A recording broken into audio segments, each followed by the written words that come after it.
আসসালামু আলাইকুম। তো আজকে আমরা শুরু করব হচ্ছে ঝিল্লিযুক্ত অঙ্গাণুর তৃতীয় অঙ্গাণু, সেটা হচ্ছে গলজি বস্তু।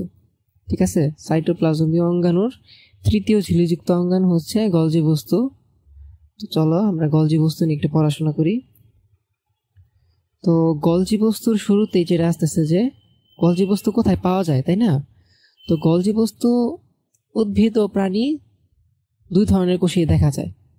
তো তোমাদের বই একটু বাড়ায় লেখছে আর কি, যে গলজি বস্তু প্রধানত প্রাণী কোষে দেখা যায়, তবে অনেক উদ্ভিদ কোষে ওদের দেখা যায়। আলটিমেটলি কি প্রাণী কোষেও দেখা যায়, উদ্ভিদ কোষেও দেখা যায়। বুঝতে পারছো? আচ্ছা, তো গলজি বস্তু কি দিয়ে তৈরি, তাই না?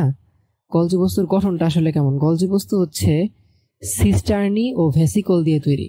কি কি দ্বারা তৈরি আমি আগে লিখে নিই, এরপর তোমাদের বুঝিয়ে দিচ্ছি। হ্যাঁ, যে গলজি বস্তু সিস্টার্নি ও কয়েক ধরনের ভেসিকল দ্বারা তৈরি। আচ্ছা, এখন তোমরা জিজ্ঞেস করবা যে ভাই সিস্টার্নি কি আর ভেসিকল কি? সিস্টার্নি আর ভেসিকল হচ্ছে এমন ধরনের গঠন বা এমন টাইপের কিছু বস্তু যা দ্বারা গলজি বস্তু তৈরি হয়, এবং কি সিস্টার্নি হচ্ছে কিছুটা চ্যাপ্টা। এখানে আমরা চিত্রতে দেখি, দেখো তো, এই পার্টটা হচ্ছে সিস্টার্নি, এই পার্টটা হচ্ছে সিস্টার্নি, চ্যাপ্টা চ্যাপ্টা পার্টগুলো হচ্ছে কি সিস্টার্নি। এবং সিস্টার্নি থেকে কি জানো, সিস্টার্নি ধীরে ধীরে ফুলে গোলাকার হয়ে ভেসিকল তৈরি করে। এই যে কিনারের পার্টগুলো দেখতেছো না, একটু ফুলা, যে ফোলা পার্টটুকু, এই পার্টটুকু আস্তে আস্তে ফুলে ফুলে একটা সময় এই পার্ট থেকে আলাদা হয়ে যায়। এই যে আলাদা হয়ে যায়, দেখছো? এই যে এই যে এই যে আলাদা হয়ে গেছে।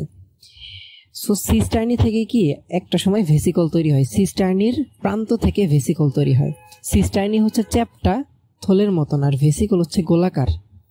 বুঝতে পারছো? এই যে দেখো ভেসিকল, এগুলো হচ্ছে বড় বড় ভেসিকল, বৃহৎ ভেসিকল, আর এগুলো হচ্ছে কি ক্ষুদ্র ভেসিকল। এই যে ভেসিকল এই যে বের হয়ে গেছে, দেখছো? এই যে এইসব হচ্ছে সিস্টার্নি থেকে আলাদা হয়ে গেছে।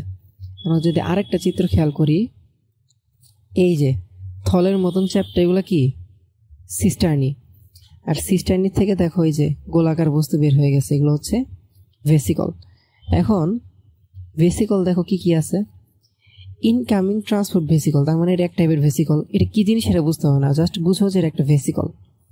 আবার এদিকে দেখো তো, secretory vesicle, newly forming vesicle, মানে অনেক টাইপের ভেসিকল আছে। এর জন্য হচ্ছে আমরা এখানে লিখছি যে গলজি বস্তু সিস্টার্নি এবং কয়েক ধরনের ভেসিকল দ্বারা তৈরি। বুঝছো?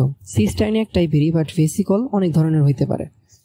তো আমরা এক্সট্রা কি জানলাম? এক্সট্রা জানলাম যে হচ্ছে সিস্টার্নি থলের মতন চ্যাপ্টা, আর ভেসিকল হচ্ছে গোলাকার, এবং ভেসিকল আলটিমেটলি সিস্টার্নি থেকে তৈরি হয়। বুঝতে পারছো? এটা হচ্ছে তোমাদের এক্সট্রা। হ্যাঁ, এটা হচ্ছে তোমাদের বইতে নাই, হয়তোবা তোমরা পরবর্তীতে জানতে পারবা। তো এরপরে আসো যে গলজি বস্তুর কাজ কি। হ্যাঁ, গলজি বস্তুর কাজ হচ্ছে, শুরুর কাজটা যদি আমি লিখি যে এর পর্দায়, মানে গলজি বস্তুর পর্দা বলতে এই যে আবরণীর কথা বলতেছে আর কি। এর পর্দায় বিভিন্ন উৎসেচকের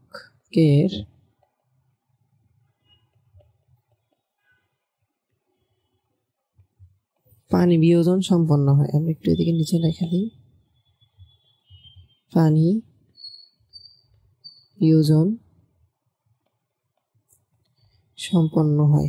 আচ্ছা, উৎসেচক বা এনজাইম, একটা বিক্রিয়ায় এনজাইম কাজ করে ঠিক, কিন্তু এনজাইম কিন্তু পরিবর্তিত হয় না। ধরো A+B যুক্ত হয়ে C হয়েছে, এখানে একটা এনজাইম কাজ করছে। এখানে A আর B চেঞ্জ হয়ে C হয়েছে, কিন্তু এনজাইম কিন্তু এনজাইমের মতোই আছে, ওর কিন্তু কোনো চেঞ্জ আসে নাই। তার মানে পানি বিয়োজনটা কিন্তু এনজাইমের হবে না। বুঝছো? যদি এনজাইমের পানি বিয়োজন হইতো তাহলে কিন্তু এনজাইম চেঞ্জ হয়ে যেত, তাই না? যেহেতু এনজাইম কখনো চেঞ্জ হয় না, তার মানে এই পানি বিয়োজনটা কিন্তু এনজাইমের হয়নি। এটা কার হয়েছে? এই যে উৎপাদক আছে না, এই উৎপাদক থেকে কিছু কিছু ক্ষেত্রে পানি বের হয়ে এই প্রোডাক্ট উৎপন্ন হয়। যেমন এখানে দেখো তো, এ এ হচ্ছে একটা পদার্থ। হ্যাঁ, এই এ থেকে এ মানে এর উপর এনজাইম কাজ করছে, বুঝছো? এর উপর কি করছে? এনজাইম কাজ করছে, ফলে এর থেকে এই যে পানি বের হয়ে গেছে। এখন এর থেকে যদি পানি বের হয়ে যায়, তাহলে কি এ কি আর এ থাকবে? এ অবভিয়াসলি অন্য কিছুতে কনভার্ট হবে। তার মানে এ ধরো সাপোজ হয়ে গেছে বি, এর থেকে পানি বের হয়ে গেছে, এখন সে কি হয়েছে? বি হয়েছে। এই যে এনজাইম পানি বের করে দিল না, এই পানিটাই মেনলি কি, এই যে পানি বিয়োজনটা হইলো, এটা কার পর্দায় হয়? গলজি বস্তুর পর্দায় হয়। বুঝতে পারছো? এই যে পানি বিয়োজনটা সম্পন্ন হইলো, সম্পন্নটা কে করছে? পানি বিয়োজনটা এনজাইম করছে না?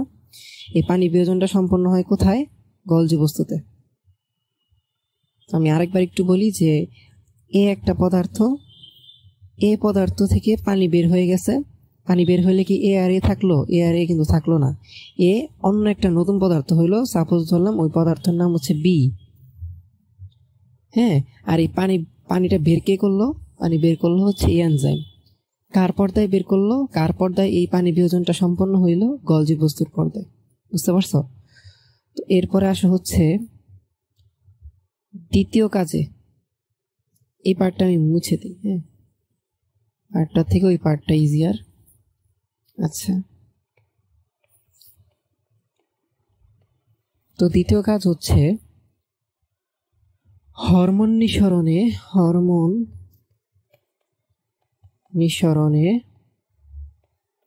এর ভূমিকা রয়েছে। এখন কথা হচ্ছে ভাই, হরমোন কি জিনিস, তাই না? হরমোন কি জিনিস? আচ্ছা আসো, হরমোন কি জিনিস? এগুলো কিন্তু এক্সট্রা পার্ট, বুঝছো? এগুলো কিন্তু এক্সট্রা পার্ট, তোমাদের বোঝানোর জন্য আমি লিখে রাখছি যে এক্সট্রা। তো হরমোন হচ্ছে এক ধরনের রাসায়নিক পদার্থ, বুঝছো? হরমোন হচ্ছে এমন রাসায়নিক পদার্থ যা বিভিন্ন গ্রন্থি হতে বের হয় বা নিঃসৃত হয়। বিভিন্ন গ্রন্থি হতে কি নিঃসৃত হয় এবং রক্তের মাধ্যমে নির্দিষ্ট অঙ্গে পৌঁছায়। তোমরা আসলে হরমোনের কাজটা এখনো ধরতে পারো নাই, একটু পরে ধরতে পারবে ইনশাল্লাহ। আপাতত জানো যে হরমোনটা কি। হরমোন একটা রাসায়নিক পদার্থ যেটা বিভিন্ন গ্রন্থি বা গ্ল্যান্ড থেকে বের হয় বা নিঃসৃত হয় এবং রক্তের মাধ্যমে সে যে অঙ্গকে টার্গেট করছে সেই অঙ্গ পর্যন্ত পৌঁছায়। যেমন এমন হইতে পারে যে হরমোন বের হয়েছে তোমার ব্রেন থেকে বা তোমার মাথা থেকে, কিন্তু তার চাইতে হবে হচ্ছে সাপোজ তোমার পাকস্থলীতে, তাহলে তার যে ব্রেন থেকে পাকস্থলীতে আসতে হবে, সে কিসের মাধ্যমে আসবে? রক্তের মাধ্যমে আসবে। তো এখন হরমোনের কাজটা কি? হরমোনের কাজ হচ্ছে শরীরকে কখন কি করতে হবে তার ইনস্ট্রাকশন দেয়। শরীরকে কখন কি করতে হবে তার ইনস্ট্রাকশন কে দেয়? হরমোন। বাট নিজে কোনো কাজ করে না, ও জাস্ট ইনস্ট্রাকশন দেয়, বাট নিজে কোনো কাজ করে না। যেমন ধরো তোমার ক্ষুধা লাগছে, হ্যাঁ, তো এই যে তোমার ক্ষুধা লাগছে, এই সিগন্যালটা কে দেয়? অবভিয়াসলি ব্রেন দেয়, তাই তো? এই সিগন্যালটা ব্রেন দেয় যে তোমার ক্ষুধা লাগছে। তখন তুমি ক্ষুধার একটা অনুভব ফিল করো যে আমার ক্ষুধা লাগছে। এই সিগন্যালটা কোত্থেকে আসে? ব্রেন থেকে আসে। কিন্তু তোমার এক্স্যাক্টলি কখন ক্ষুধা, মানে ব্রেন কিভাবে বুঝে যে তোমার ক্ষুধা লাগছে, বা ব্রেন কিভাবে বুঝে যে এখন এই ক্ষুধার সিগন্যালটা তার দিতে হবে? ব্রেনের যে ক্ষুধার সিগন্যালটা এখন দিতে হবে, সেটা ব্রেন কিভাবে বুঝে? সেটা বুঝে হচ্ছে এই হরমোনের মাধ্যমে। কিভাবে বুঝে চলো আমরা একটু দেখি। বা তুমি যখন খাও, খেতে খেতে যখন পেট ভরে যায়, তখন ব্রেন কি সিগন্যাল দেয়? যে আমার পেট ভরে গেছে বা আমি পরিতৃপ্ত হয়ে গেছি। এই যে সিগন্যাল ব্রেন দিচ্ছে, ব্রেন কিভাবে বুঝলো যে তুমি পরিতৃপ্ত হয়ে গেছো? ব্রেনকে কে বলতেছে এখন এই সিগন্যালটা দিতে? এই সিগন্যালটা দিতে বলতেছে হচ্ছে হরমোন। কিভাবে কাজ করতেছে দেখি তো আমরা। খুবই সহজভাবে বুঝবো ইনশাল্লাহ। তোমরা হচ্ছে যখন ইন্টারভিউ উঠবা, তখন হচ্ছে এই হরমোন সম্পর্কে আরো ডিটেলসে জানতে পারবো, বুঝছো? আপাতত এটুকু জানো যে তোমার যখন ক্ষুধা লাগে, তোমার পাকস্থলী থেকে একটা হরমোন বের হয়, সেটা হচ্ছে ঘ্রেলিন। Ghrelin hormone. এই হরমোনের অপর নাম কি? হাঙ্গার হরমোন, বুঝছো? এই গ্রেলিন হরমোনটা বের হয়ে কই যায়? তোমার মস্তিষ্কে যায়। কিসের মাধ্যমে? ব্লাডের মাধ্যমে। এখন সে এই মস্তিষ্কে কি করে? মস্তিষ্কে সিগনাল, মানে ও হচ্ছে মস্তিষ্ককে ইনস্ট্রাকশন দেয় যে এখন তোমার ক্ষুধার যে সিগন্যাল সেটা এখন দিতে হবে। তো মস্তিষ্ক যখন গ্রেলিন হরমোন থেকে এই ইনস্ট্রাকশনটা পায়, তখন সে এই ক্ষুধার সিগন্যালটা পাস করে। বুঝতে পারছো? ফার্স্টে কি হয়, তোমার পাকস্থলী গ্রেলিন হরমোন রিলিজ করে। কখন রিলিজ করে? যখন পাকস্থলীতে খাবার নাই, তখন সে গ্রেলিন হরমোন রিলিজ করে। এই গ্রেলিন হরমোন মস্তিষ্কে যায়, ইনস্ট্রাকশন দেয় যে এখন তোমার ক্ষুধার সিগন্যাল দিতে হবে। তখন মস্তিষ্ক ক্ষুধার সিগন্যাল দেয় এবং তুমি কি ক্ষুধা ফিল করো। ঠিক আছে?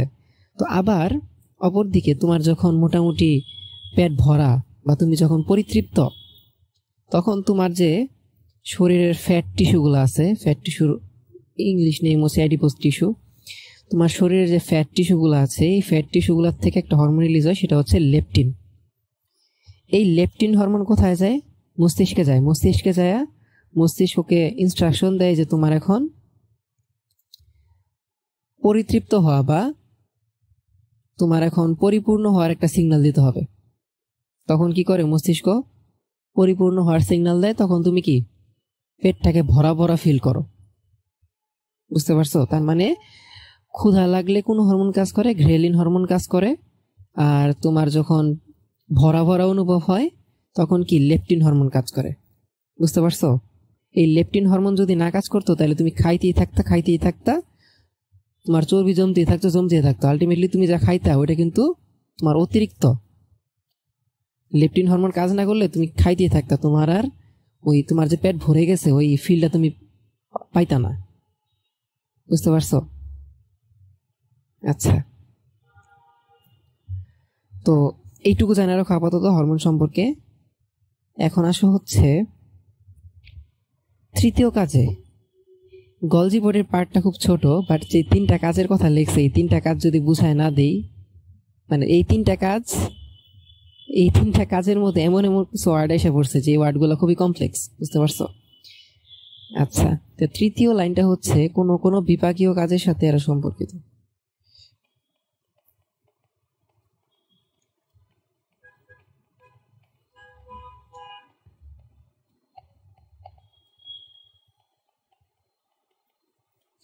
আর 4 নাম্বারটা হচ্ছে কখনো কখনো এরা প্রোটিন সঞ্চয় করে। প্রোটিন কি জিনিস সেটা একটু পরে আমি যদি এই বিপাকীয় কাজ কি সেটা বুঝাই দিই, তাহলে তুমি প্রোটিন কি জিনিস সেটাও বুঝতে পারবা। ঠিক আছে? তো আসো আমরা বিপাকীয় কাজ কি সেটা শিখি।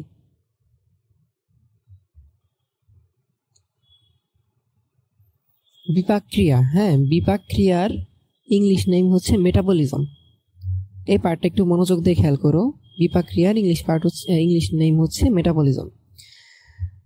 তো এই প্রসেসটা শুরু হয় হচ্ছে, মানে তোমাদেরকে বোঝানো স্টার্ট করতে হবে হচ্ছে খাওয়ার মাধ্যমে। ধরো তুমি খাইছো, তো আমরা কি জানি, আমরা 3 ধরনের খাবার খাইতে পারি। একটা হচ্ছে শর্করা জাতীয় খাদ্য, আমিষ জাতীয় খাদ্য, চর্বি জাতীয় খাদ্য।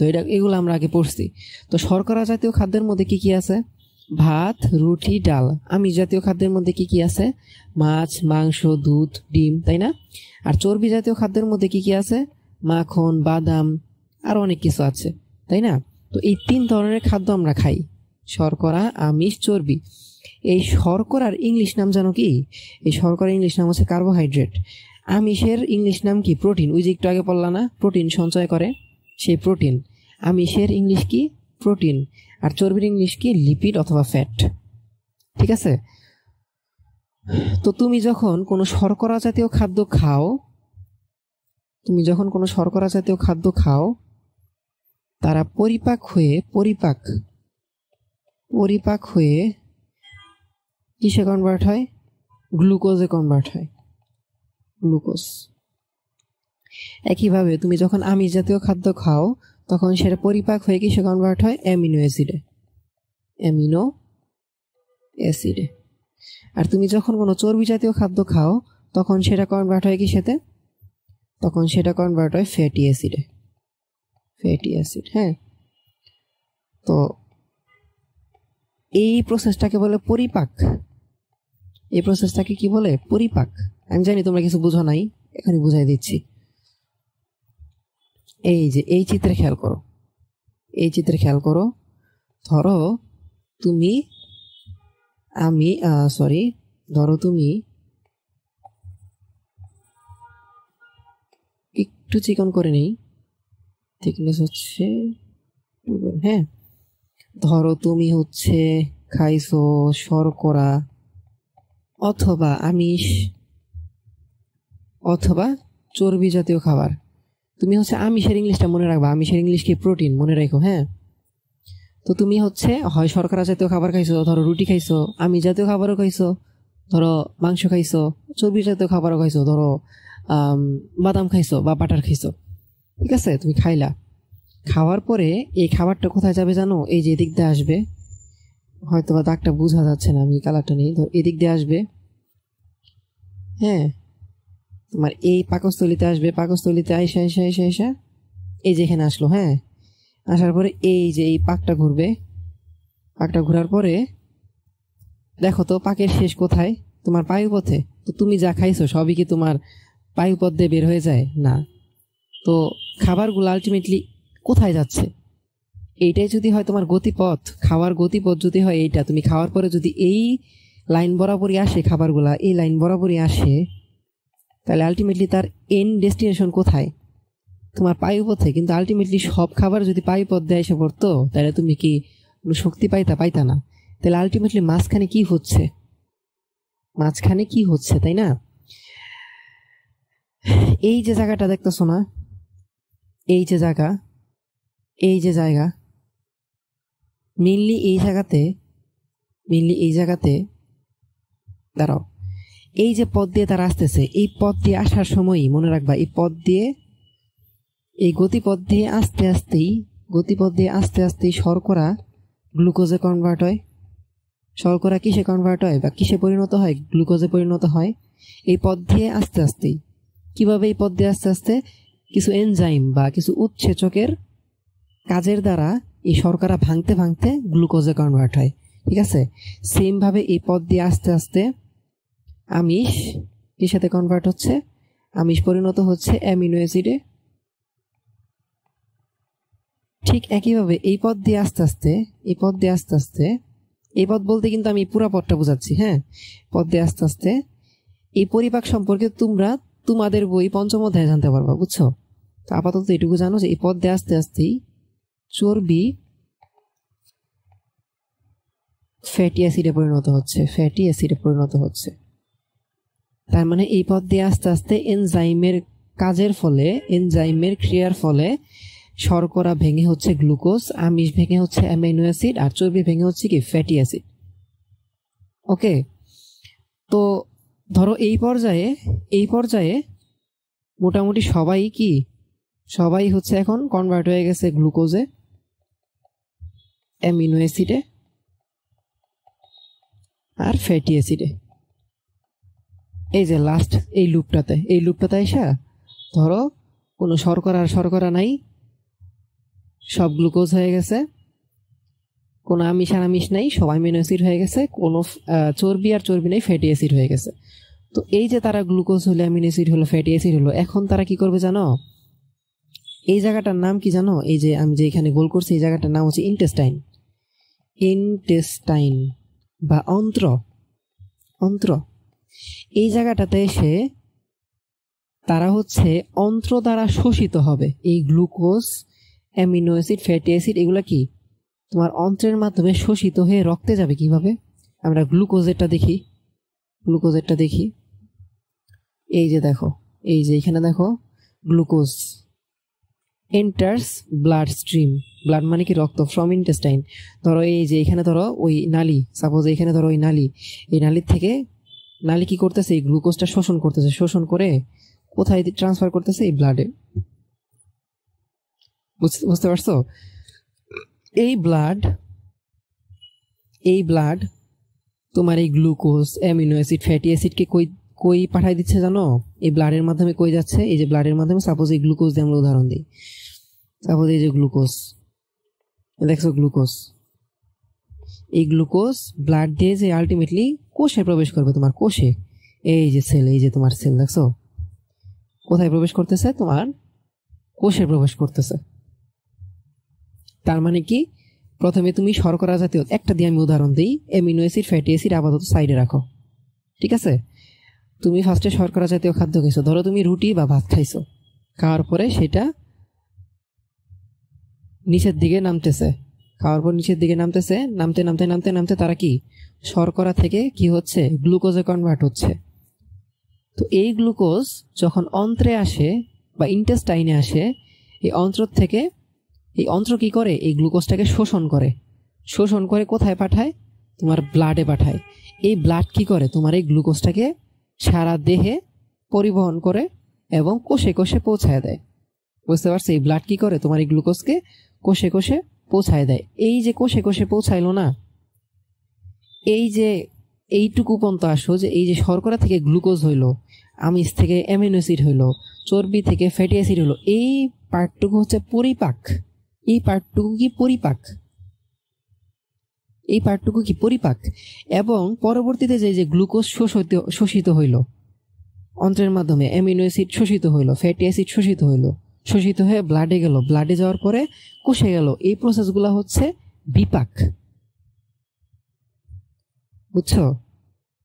শর্করা থেকে গ্লুকোজ, আমিষ থেকে অ্যামিনো অ্যাসিড, চর্বি থেকে ফ্যাটি অ্যাসিড, এই প্রসেসটুকুকে বলে পরিপাক। এবং পরবর্তীতে গ্লুকোজের যা হবে, গ্লুকোজ আলটিমেটলি যা করবে, যেখানে যাবে, যে বিক্রিয়া করবে, সবকিছু কি বিপাকের অন্তর্ভুক্ত। অ্যামিনো অ্যাসিড এরপরে যা করবে সবকিছু বিপাকের অন্তর্ভুক্ত। ফ্যাটি অ্যাসিড এরপরে যা হবে, ও যা করবে, যেখানে যাবে, যে বিক্রিয়া করবে, বের হবে নাকি থাকবে, সবকিছু বিপাকের অন্তর্ভুক্ত। বুঝতে পারছো? তো বিপাক কি জিনিস আমরা একটু আরেকবার দেখি। বিপাক হচ্ছে গ্লুকোজ, অ্যামিনো অ্যাসিড আর ফ্যাটি অ্যাসিড, এই তিনটা কোথায় যাবে? কোষে যাবে। এখন কোষে যাওয়া, এটা না লিখলাম। এখন এই তিনটার যে কোনো কিছু ঘটতে পারে, এই চারটার যে কোনো একটা জিনিস ঘটতে পারে। এই গ্লুকোজ, অ্যামিনো অ্যাসিড, ফ্যাটি অ্যাসিডের সাথে এই চারটা ঘটনা ঘটতে পারে। হয় তারা শক্তি উৎপাদন করবে, অথবা তারা নতুন রাসায়নিক পদার্থ উৎপন্ন করবে, নতুন কোনো রাসায়নিক পদার্থ উৎপন্ন করবে, অথবা তারা দেহ হতে বের হয়ে যাবে, অথবা তারা সঞ্চিত হবে। এই যে গ্লুকোজ হইলো, অ্যামিনো অ্যাসিড হইলো, ফ্যাটি অ্যাসিড হইলো, হওয়ার পরে যে এদের সাথে চারটা ঘটনা ঘটতে পারে। হয় তারা শক্তি উৎপন্ন করবে, অথবা তারা নতুন কোনো রাসায়নিক পদার্থ উৎপন্ন করবে, অথবা তারা দেহ হতে বের হয়ে যাবে, অথবা তারা তোমার বডিতে কি সঞ্চিত হবে বা স্টোর হবে। যেইটাই হোক না কেন এই প্রসেসটাকে কি বলতেছে? বিপাক। এই পুরা প্রসেসটা কি? বিপাক। বুঝতে পারছো? আমি যদি আরেকবার একটু লিখি, যে শর্করা, আমিষ, চর্বি, এই তিনটা থেকে যে এই তিনটা হচ্ছে, এটা হচ্ছে কি? পরিপাক। আর এই তিনটা পরবর্তীতে গ্লুকোজ, অ্যামিনো অ্যাসিড, ফ্যাটি অ্যাসিডে রূপান্তরিত হয়ে পরবর্তীতে তা যা হচ্ছে সেটা হচ্ছে বিপাক। বুঝতে পারছো? সো আলটিমেটলি এই বিপাক কাজে মাঝে মাঝে গলজি বডি কাজ করে। বুঝতে পারছো? তো গলজি বডির পার্টটা মোটামুটি শেষ। আচ্ছা, এখানে আমি দেখাইছি যে এখানে একটা চিত্র আছে যে প্রোটিন মানে কি আমিষ, কার্বোহাইড্রেট মানে কি শর্করা, ফ্যাট, চর্বি, হ্যাঁ, এই প্রোটিন কিসে কনভার্ট হচ্ছে? অ্যামিনো অ্যাসিডে। কার্বোহাইড্রেট কিসে কনভার্ট হচ্ছে? এই যে গ্লুকোজে কনভার্ট হচ্ছে, এই যে গ্লুকোজ দেখছো, এই যে গ্লুকোজে কনভার্ট হচ্ছে। আর ফ্যাট কিসে কনভার্ট হচ্ছে? ফ্যাটি অ্যাসিড আর গ্লিসারলে। আচ্ছা, এখানে তোমাদের গ্লিসারলটাও লিখে দিই। হ্যাঁ, ফ্যাটি অ্যাসিড ও গ্লিসারল। তুমি কি খাচ্ছ? প্রোটিন খাচ্ছ, কিসে কনভার্ট হচ্ছে? অ্যামিনো অ্যাসিডে। দাঁড়াও, প্রোটিন খাচ্ছ, অ্যামিনো অ্যাসিডে কনভার্ট হচ্ছে। কার্বোহাইড্রেট খাচ্ছ, গ্লুকোজে কনভার্ট হচ্ছে। ফ্যাট খাচ্ছ, ফ্যাটি অ্যাসিডে কনভার্ট হচ্ছে। পরবর্তীতে এগুলো কি বিভিন্ন প্রসেসের মাধ্যমে এই যে এটিপি উৎপন্ন করতেছে। দেখছো, এটিপি উৎপন্ন করতেছে। এটিপি মানে কি? শক্তি উৎপন্ন করতেছে। বুঝছো? এই যে প্রথম দুইটা স্টেপ না, এই প্রথম দুইটা স্টেপ হচ্ছে পরিপাক। আর এই যে অ্যামিনো অ্যাসিড থেকে পরবর্তী সব স্টেপ, এই যে গ্লুকোজ থেকে পরবর্তী সব স্টেপ, ফ্যাটি অ্যাসিড থেকে পরবর্তী সব স্টেপ, এটা কি? বিপাক। এই স্টেপগুলো কি? বিপাক। এগুলো কি? বিপাক। বুঝতে পারছো? আচ্ছা, তো আমরা আসি হচ্ছে এন্ডোপ্লাজমিক রেটিকুলামে। ঠিক আছে, এর পরবর্তী পার্টগুলো একটু সহজ। তো আমরা আসি এন্ডোপ্লাজমিক রেটিকুলামে। তো এন্ডোপ্লাজমিক রেটিকুলাম কি? উদ্ভিদ ও প্রাণী উভয় কোষেই এদের দেখা যায়, বা উদ্ভিদ ও প্রাণী উভয় কোষেই এরা উপস্থিত থাকে। ঠিক আছে, তো এন্ডোপ্লাজমিক রেটিকুলামের ক্ষেত্রে একটা জিনিস খেয়াল করো তো। এন্ডোপ্লাজমিক রেটিকুলামের ক্ষেত্রে দেখো তো, এই যে নিচের এন্ডোপ্লাজমিক রেটিকুলাম দেখতেছো, এগুলোর মধ্যে কি এরকম ডট ডট গুলা আছে? এই ডট ডট গুলা কিন্তু নাই। এই ডট ডট গুলা কি জানো? এই ডট ডট গুলা হচ্ছে রাইবোজোম। সো যেই এন্ডোপ্লাজমিক রেটিকুলামে রাইবোজোম থাকে তাকে বলতেছে হচ্ছে রাফ এন্ডোপ্লাজমিক রেটিকুলাম বা অমসৃণ এন্ডোপ্লাজমিক রেটিকুলাম। আর যেই এন্ডোপ্লাজমিক রেটিকুলামে রাইবোজোম নাই, এই যে এই পার্টটাকে কি বলতেছে দেখো? স্মুথ বা মসৃণ এন্ডোপ্লাজমিক রেটিকুলাম। ওকে, তো আমরা যদি এই পার্টটা সুন্দর করে লিখে দেই যে endoplasmic reticulum, endoplasmic রেটিকুলামের আবরণীর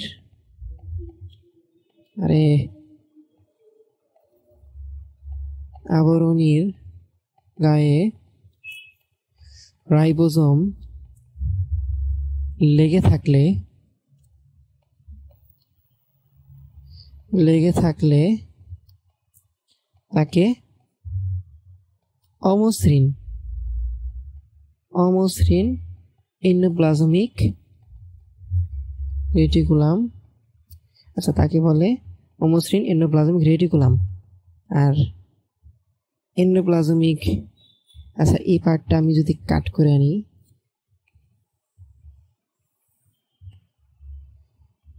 copy paste,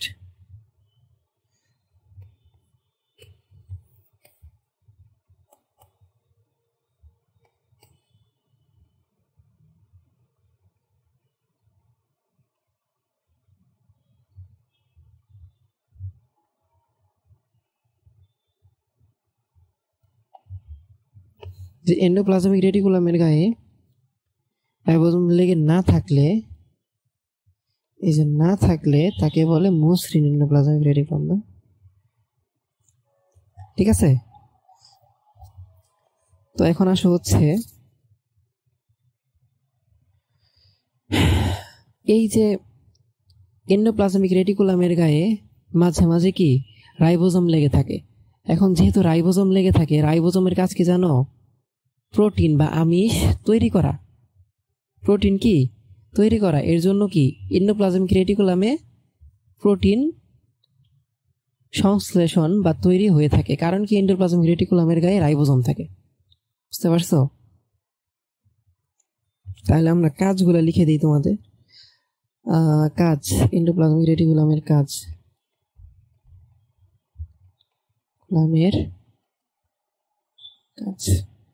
এক নাম্বার কাজে আসো তো। আবরণীর প্রায়ই রাইবোজোম লেগে থাকে। তাই স্বাভাবিকভাবেই কারণ রাইবোজোমের একটাই কাজ, মেইনলি প্রধান কাজ হচ্ছে প্রোটিন তৈরি করা।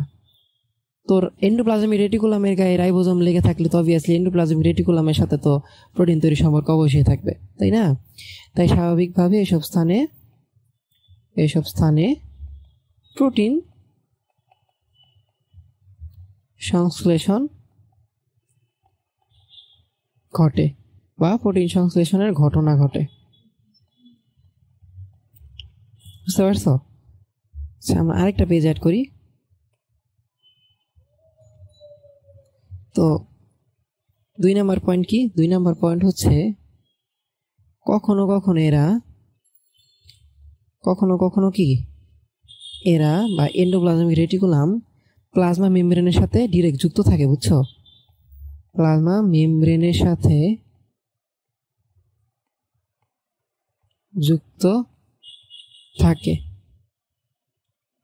ফলে এরা এক কোষ হতে অন্য কোষে উৎসেচক বা অন্যান্য দ্রব্যাদি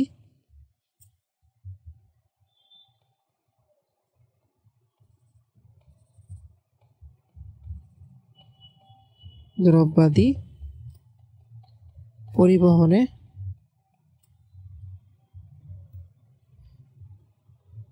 ফলে এরা পরিবহনে সাহায্য করে, তাই না?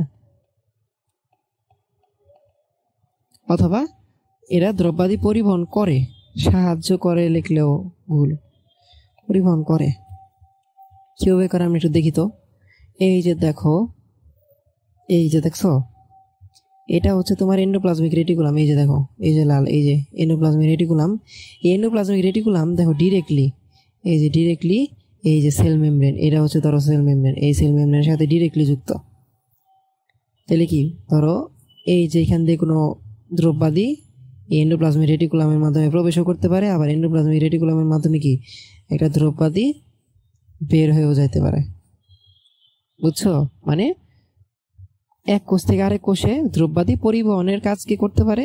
এন্ডোপ্লাজমিক রেটিকুলাম করতে পারে। কখন? যখন হচ্ছে এন্ডোপ্লাজমিক রেটিকুলাম প্লাজমা মেমব্রেনের সাথে লেগে থাকবে। বুঝতে পারছো? Very good. তো এরপরে হচ্ছে 3 নম্বর পয়েন্ট হচ্ছে মাইটোকন্ড্রিয়া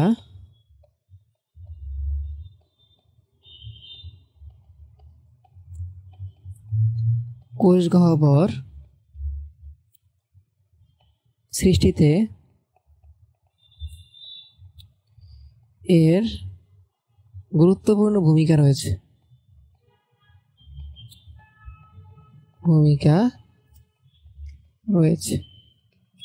তার মানে বুঝছো, মাইটোকন্ড্রিয়া কোষ গহ্বর সৃষ্টিতে এর গুরুত্বপূর্ণ ভূমিকা আছে। তার মানে এন্ডোপ্লাজমিক রেটিকুলাম কিন্তু ওদের থেকে আরো হায়ার লেভেলে আছে। আচ্ছা, তো এদিকে আমরা না যাই, এইটুকু মনে রাখো যে এদের সৃষ্টিতে কি এন্ডোপ্লাজমিক রেটিকুলামের গুরুত্বপূর্ণ ভূমিকা রয়েছে। তো এখন হচ্ছে আমরা পড়বো এই কোষ গহ্বর। ঠিক আছে, আমরা মাইটোকন্ড্রিয়া তো পড়ছি কিন্তু কোষ গহ্বর তো পড়ি নাই। তো এখন আমরা পড়বো হচ্ছে কোষ গহ্বর। হ্যাঁ, তো আসো আমরা পড়ি কোষ গহ্বর। কোষ গহ্বর খুবই ছোট একটা পার্ট। আমরা অলরেডি চিত্রে দেখছি যে উদ্ভিদ কোষের চিত্রে একটা বড় পার্ট, সর্বোচ্চ বড় পার্ট, কোষের একটা অনেক বড় একটা জায়গা জুড়ে একটা ফাঁকা স্থান আছে। এই ফাঁকা স্থান কিন্তু আপাত ফাঁকা স্থান মানে বুঝো, তোমার দেখতে ফাঁকা লাগলেও এটা কিন্তু আসলে ফাঁকা না, এটার ভিতরে কিছু আছে। বুঝছো? এমনি তো আল্লাহ কোষের ভিতরে কোষ গহ্বর দিয়ে দেয় নেই। এটা তোমার আপাত ফাঁকা স্থান মনে হইলো, এটা কিন্তু ফাঁকা স্থান না, এর ভিতরে কিছু থাকে। কি থাকে আমরা এখন পড়বো। ঠিক আছে, তো একটা জিনিস খেয়াল করছো যে উদ্ভিদ কোষে এই কোষ গহ্বরটা অনেক বড়, কোষের ম্যাক্সিমাম জায়গা জুড়ে কি এই কোষ গহ্বর। কিন্তু প্রাণী কোষের কোষ গহ্বরটা দেখো তো খুবই ছোট। বুঝছো? তার মানে হচ্ছে বড় বড় কোষ গহ্বর হচ্ছে উদ্ভিদ কোষের একটা বৈশিষ্ট্য। উদ্ভিদ কোষের একটা বৈশিষ্ট্য মানে কি? মানে উদ্ভিদ কোষে এটা ইউনিক। বড় বড় কোষ গহ্বর কি উদ্ভিদ কোষে হচ্ছে ইউনিক। ওকে, আর ছোট ছোট কোষ গহ্বর কি প্রাণী কোষে থাকে। বড় বড় কোষ গহ্বর কোথায় থাকে? উদ্ভিদ কোষে থাকে। আচ্ছা, তো আমরা এটাই লিখবো যে আপাত ফাঁকা স্থান, কোষ গহ্বরের সঙ্গে এটাই লিখবো যে আপাত ফাঁকা স্থান যেটা দেখা যায় সেটা হচ্ছে কোষ গহ্বর। আপাত কথাটা লিখতে হবে, যদি শুধু ফাঁকা স্থান লেখো তাহলে কিন্তু হবে না। আপাত কেন লিখতে হবে? কারণ কোষ গহ্বরের ভিতরে কিন্তু, কোষ গহ্বর কিন্তু ফাঁকা না, কোষ গহ্বরের ভিতরে কিন্তু কিছু আছে, এর জন্য লিখতে হবে কি আপাত ফাঁকা স্থান। তোমার কাছে ফাঁকা স্থান মনে হচ্ছে, কিন্তু আসলে এটা ফাঁকা স্থান না। তো আমরা লিখি যে সাইটোপ্লাজমের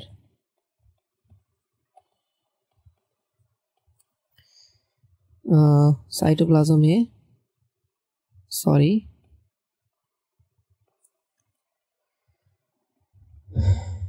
দাঁড়াও, কোষের সাইটোপ্লাজমে যে আপাত, এক মিনিট মাইকটা একটু ঠিক করে নিই, আপাত ফাঁকা স্থান দেখা যায়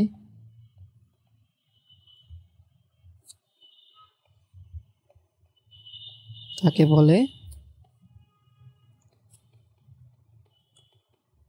কোষ গহ্বর। ঠিক আছে, তো এখন আমরা দেখি যে কোষ গহ্বর কার বৈশিষ্ট্য। বৃহৎ কোষ গহ্বর কি? বৃহৎ, বুঝছো? শুধু কোষ গহ্বর লিখলে হবে না, কোষ গহ্বর কিন্তু প্রাণীতেও থাকে, উদ্ভিদেও থাকে। লিখতে হবে বৃহৎ কোষ গহ্বর। প্রাণীতে কিন্তু বড় বড় কোষ গহ্বর থাকে না। আরে মাঝে মাঝে ঝামেলা করে। বৃহৎ কোষ গহ্বর উদ্ভিদ কোষের বৈশিষ্ট্য, তাই না? উদ্ভিদ কোষের বৈশিষ্ট্য, ঠিক আছে। তো এরপরে লেখা হচ্ছে প্রাণী কোষের কথা আছে। প্রাণী কোষে কোষ গহ্বর সাধারণত অনুপস্থিত থাকে, যদি উপস্থিত থাকেও তা হয় কি আকারে ছোট। তো লেখো যে প্রাণী কোষে কোষ গহ্বর সাধারণত অনুপস্থিত থাকে, তবে কখনো থাকলেও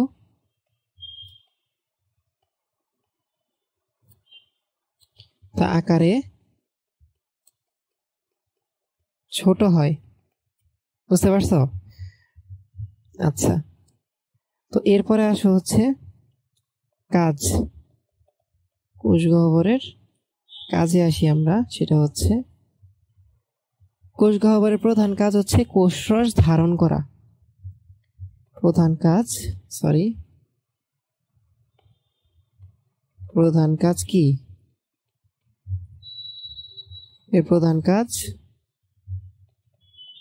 কোষরস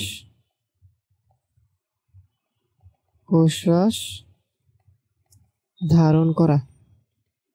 এখন কথা হচ্ছে এই কোষরসটা কি? কোষরস, এই রসের ভিতর কি কি থাকে? হ্যাঁ, এই কোষরসের ভিতর কি কি থাকে সেটা আমরা এখন লিখি। কোষরসে থাকে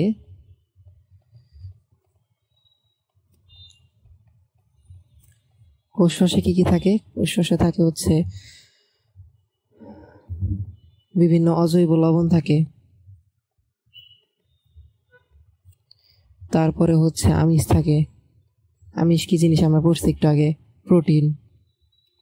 শর্করা থাকে, তারপরে হচ্ছে চর্বি জাতীয় পদার্থ থাকে, চর্বি থাকে।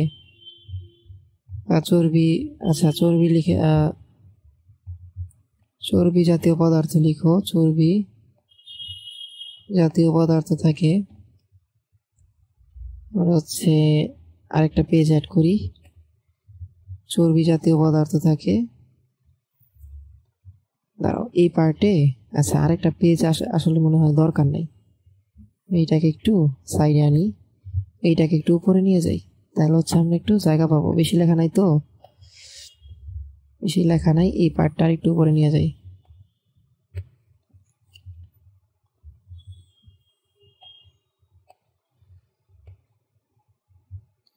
তো 5 নাম্বার হচ্ছে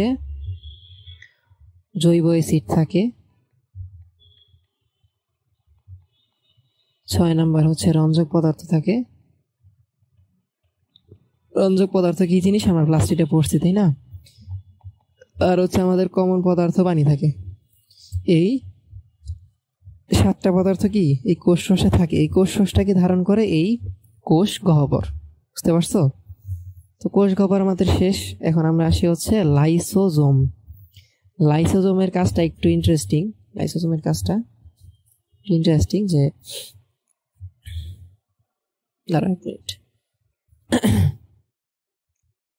লাইসোজোম উদ্ভিদ কোষ, প্রাণী কোষ উভয় কোষেই দেখা যায়। এই পার্টটা হচ্ছে তোমাদের বই স্কিপ করতে পারে, আমি লিখে দিই।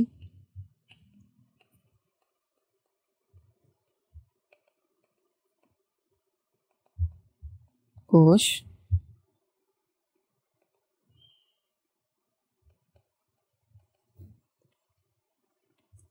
উভয়তেই লাইসোজোম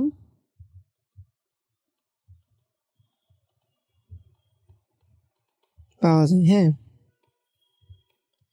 এখন লাইসোজোমের কাজ কি? লাইসোজোমের কাজ হচ্ছে আরেকটাই কাজ, সেটা হচ্ছে লাইসোজোম হচ্ছে তোমার কোষকে জীবাণুর হাত থেকে রক্ষা করে। লাইসোজোমের কাজ কি?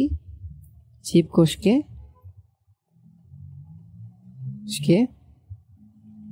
জীবাণুর হাত থেকে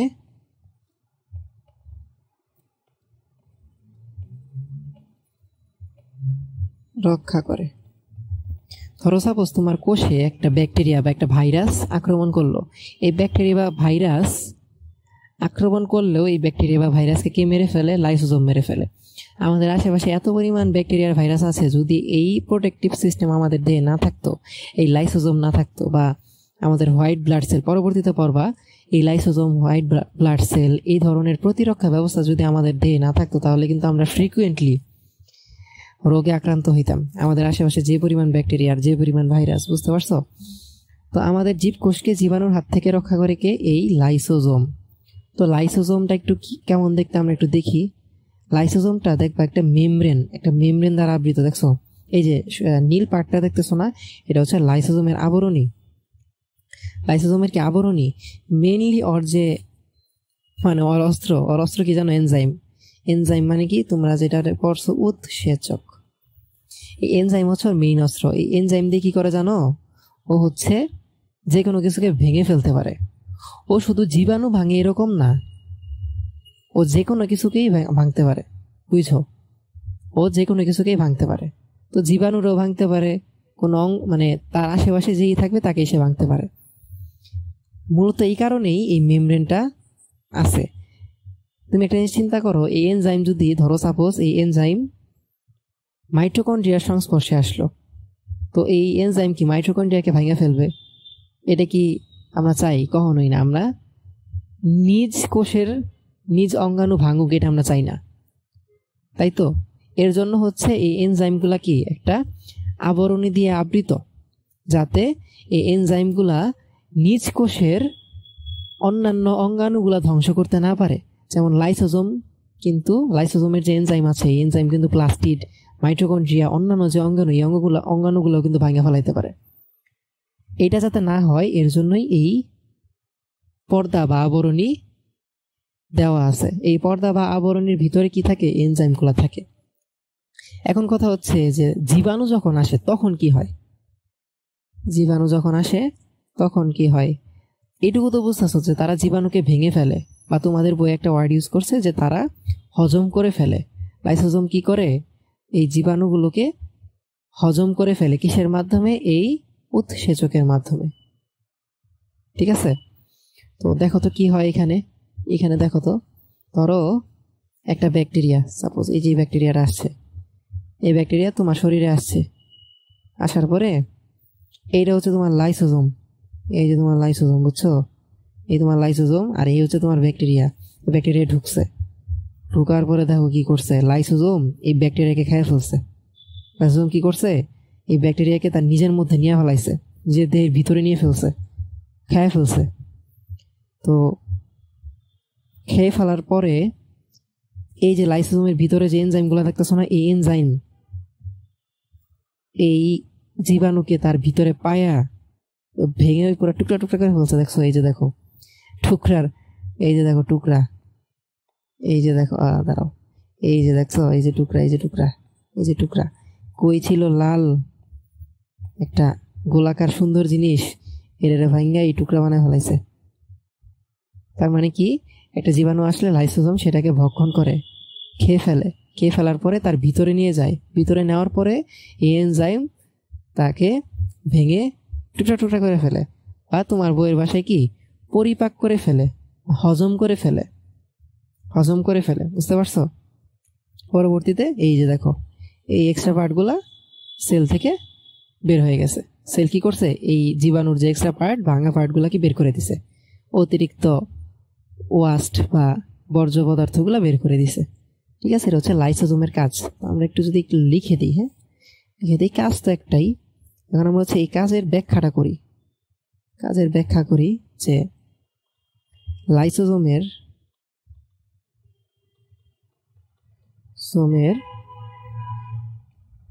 উৎসেচক বাহির হতে আগত জীবাণুগুলোকে তোমাদের বইয়ে লিখছে হজম করে ফেলে, হজম করে ফেলে। বুঝতে পারছো? এখন ওই যে আমার সেই কথাটা যে লাইসোজোমের উৎসেচক তো সবাইকেই ভাঙতে পারে, তাহলে এই লাইসোজোমের আশেপাশে যে অনেক সাইটোপ্লাজমিক অঙ্গাণু আছে, এই অঙ্গাণুকে লাইসোজোম কেন ভাঙতেছে না? কারণ লাইসোজোমের আশেপাশে একটা আবরণী আছে, এই আবরণীর জন্য উৎসেচকগুলা কি এই সাইটোপ্লাজমিক অঙ্গাণুগুলার সংস্পর্শে আসতে পারতেছে না। যদি আসতো তাহলে কিন্তু ভেঙে ফেলতো। এই আবরণীর কারণে সাইটোপ্লাজমিক অঙ্গাণুগুলা কি ভাঙতেছে না। এই পার্টটা আমি একটু লিখে দিই। হ্যাঁ, এই উৎসেচকগুলো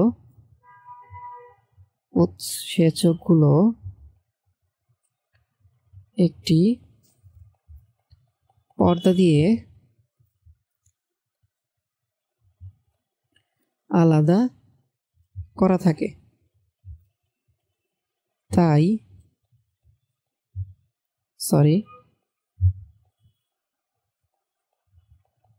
অন্যান্য অঙ্গাণু বলতে কাদের বোঝাচ্ছে? সাইটোপ্লাজমিক অঙ্গাণু। একটি পর্দা দিয়ে আলাদা করা থাকে, এই পর্দা তো আমরা দেখাইছি একটু আগে, আলাদা করা থাকে। তাই অন্যান্য অঙ্গাণু এর সংস্পর্শে মানে এই লাইসোজোমের সংস্পর্শে এলেও হজম বা ভেঙে যায় না বা হজম হয় না। সিম্পল, ঠিক আছে। এরপরে আসো হচ্ছে, যদি দেহে অক্সিজেনের অভাব হলে যদি কখনো তোমার দেহে অক্সিজেনের অভাব হয়, দেহে অক্সিজেনের অভাব হওয়া মানে কি, প্রতিটা সেল বা প্রতিটা কোষে কি অক্সিজেনের অভাব হচ্ছে। তোমার দেহে অক্সিজেনের অভাব হওয়া মানে কি, প্রতিটা কোষে অক্সিজেনের অভাব হচ্ছে। যদি তোমার কোষে অক্সিজেনের অভাব হয় বা কোনো কারণে, 1 নাম্বার পয়েন্ট হচ্ছে অক্সিজেনের অভাব কোষে, 2 নাম্বার পয়েন্ট হচ্ছে ধরলাম কোন একটা কারণে লাইসোজোমের এই যে বাইরের আবরণটা ক্ষতিগ্রস্ত হয়েছে, আঘাত পাইছে বা ভেঙে গেছে। অক্সিজেনের অভাব হইলে এই মেমব্রেনটা ক্ষতিগ্রস্ত হয় বা এই আবরণটা কি ভেঙে যায়, অথবা অন্য যে কোনো কারণে যদি এই মেমব্রেনটা ভেঙে যায় তাহলে কি হবে দেখো তো, এই যে এই লাইসোজোমের ভিতরের যে এনজাইমগুলো এগুলো কি বের হয়ে যাবে না? এই এনজাইম বের হয়ে যেয়ে এই এনজাইমের আশেপাশে বা লাইসোজোমের আশেপাশে যত সাইটোপ্লাজমিক অঙ্গাণু আছে তাদেরকে ধ্বংস করে ফেলবে। এবং কি কখনো কখনো এমন হয় যে অঙ্গাণুগুলা ধ্বংস করতে করতে এক সময় কোষটি মারা যায়। লাইসোজোমের পর্দা কখনো ক্ষতিগ্রস্ত হলে ওই কোষটিও মারা যায়, এমন হইতে পারে। বুঝতে পারছো? এই যে দেখো কি হচ্ছে, এই যে ইনট্যাক্ট, এটা হচ্ছে ইনট্যাক্ট অবস্থায়, কোনো সমস্যা নাই। কিন্তু এই দেখো এই যে আবরণী ভেঙে গেছে, আবরণী ভেঙে এই যে ভিতরের যে এনজাইমগুলো, এই যে হলুদ হলুদ পার্ট, এগুলো বের হয়ে যাচ্ছে। বের হয়ে যাচ্ছে, বের হয়ে যাচ্ছে। দেখছো, এই যে রাপচার্ড, রাপচার্ড মানে কি? ভেঙে যাওয়া। হ্যাঁ, মানে ভেঙে যাওয়া লাইসোজোম। আর এর হচ্ছে ডাইজেস্টিভ এনজাইম। এই এনজাইমগুলো কি এমন এনজাইম যা পরিপাক করতে পারে বা হজম করতে পারে। বুঝতে পারছো? খুবই ডেঞ্জারাস একটা এনজাইম। যদি সঠিক কাজে খাটে তো ভালো, যদি উল্টাপাল্টা কাজে খাটে তাহলে কিন্তু আমাদের কোষই কি মারা যাইতে পারে। যে দেহে অক্সিজেন অভাব হলে হলে বা কোনো কারণে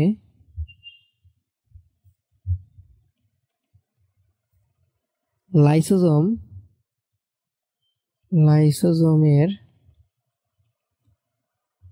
পর্দা ক্ষতিগ্রস্ত হলে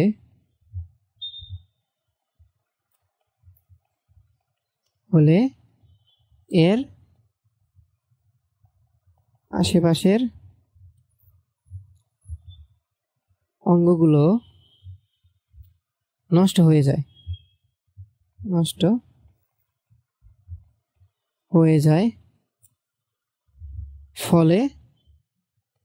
ফলে না লেখো কখনো কখনো কোষটি মারা যায়,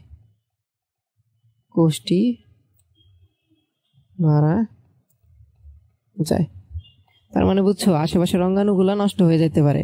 এমন হতে পারে আশেপাশের অঙ্গ নষ্ট হয়ে গেছে, বা আশেপাশের অঙ্গগুলো দ্বারা কি বোঝাচ্ছে জানো?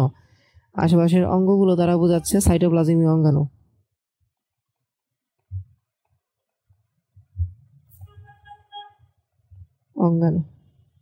ঠিক আছে।